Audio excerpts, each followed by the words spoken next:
কিছু তোমার মোস্টা মুস্টি করতেছো কেন? কিসে? I love you. কি বুঝদারো না, ভালোবাসি তোমারে। তুমি কি নেশাপাতি করছো?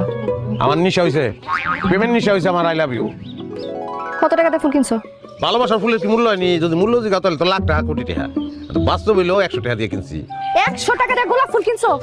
টাকা কি কাবার? হ্যাঁ, 100 টাকা আমি তিনটা ফুলকপি কিনতে পারতাম। গোলাপ আনছি তোমার খোপা পিন ধরনের লিগা। ফুলকপি খোপা পিনবা, ঘুরে বেড়াবা ফুলকপি লইয়া। এই বেরো, বাড়িতে বেরো। বাইরে যাবো না আমি। ও কি বৃষ্টি নামছে নি? নামে নাই, নামবো। মাইরের বৃষ্টি। বলছি আমি বাইরে যাবো না। 100 টাকা নষ্ট করছে। এই যে ফুল এনে রেখে গেলাম, মাথা ঠান্ডা হইলে ফুল নিও। আল্লাহ, আমার লেগে কিছু একটা করো। এত ভালোবাসি বউটা রে, বউটা আমার ভালোবাসে না। লাগো এমন একটা ব্যবস্থা করে দাও যেন আমার বউ আমার আবার আগের মতন ভালোবাসতে শুরু করে।